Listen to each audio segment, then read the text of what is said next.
relying on things like Helium-10, Jungle Scout, indeed Merchant Words, Zonguru, things like that, software to find yourself products to sell. It's pretty stupid if you ask me. There's a whole heap of same people doing exactly the same thing to find their own products to sell, and all you're going to end up with is selling the same stuff that everybody else is trying to sell. Not a good strategy if you want to make yourself some money online.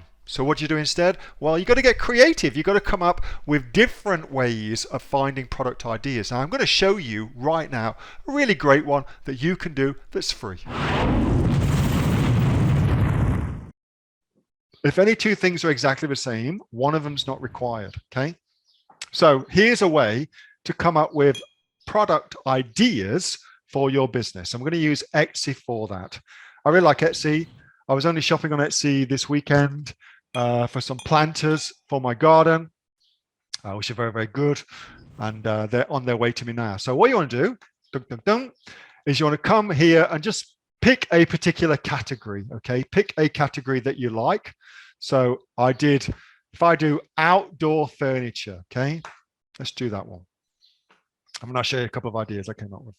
So first thing you notice is that Etsy displays the number of reviews it's got. That's great. Let's just alter the filters. For me, I'm between, this is in euros, of course, but you go in dollars, $50 to $100. I want to sell more expensive items, and I want to ship it anywhere, not just in Portugal. So just so I can make sure that I'm going to see a broad spectrum of different things, okay? And then I'm just looking at things that take my interest, that kind of pique my fancy. So that Arabic floor sofa thing, well, that's just on my mind because where I was, the church I was looking at was inspired by a mosque previously, and it's a mosque built upon a church, built upon a cathedral, da da da. Anyway, so what this tells us is that tells us the lifetime number of sales for that particular product, which is something you don't get on Amazon, of course.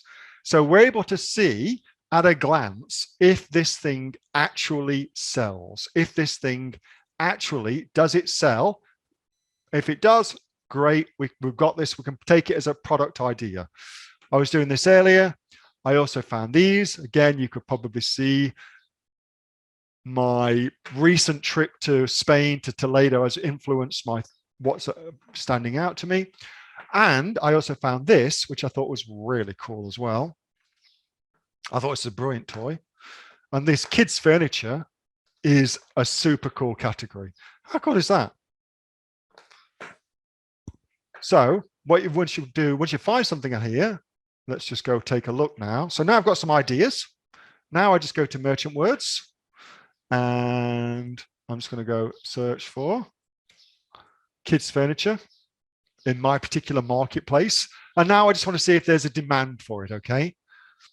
Now you're never ever going to see, like, is there a demand for this specific thing? You're not able to see that, okay? What you are able to see is there a demand for this category? That's all you can ever do. That's all you can ever do. Is there a demand for your unique product? Who knows? We don't know. We can never, ever tell that information. Is there a demand for that category of product? We can find that out, okay? That's all we can ever know. Anyway, so this one, kids furniture, 14,000 searches. Looks like it's pretty consistent kind of stuff, okay? Pretty consistent. And then what I would do, of course, is I would have a look at what I'm competing against on Amazon for this particular thing. That's what I'm competing against. And so the question you then ask yourself is this a unique piece of furniture that I can sell in this particular category? Okay, that's what you're asking yourself. And again, that's as close as you can ever get. But I think it's kind of an easy thing. Can I make it unique? Is there something about it that makes a moat where I've got 6 to 12 months to sell the shit out of it before everybody else figures it out and competes with me, okay? 6 to 12 months is, in this day and age, as good as you get. That was a video from my regular Monday night Q&A session with the members of the Aussie Online Entrepreneurs. Now, if you haven't already, you might want to go and check out the Aussie Online Entrepreneurs. The link is in the description to go. While you're looking down there, be sure to give this video a thumbs up and subscribe too, because we post brand new money-making information just like this each and every day. By the way, Aussie Online Entrepreneurs, over 2,500 of us in the Aussie Online Entrepreneurs. We're actually the fastest growing community of professional e-commerce sellers here in Australia, with sales, by the way, of over $50 million. Be sure to check us out. The link's in the description to go, and I'll see you in the next video. Ciao for now.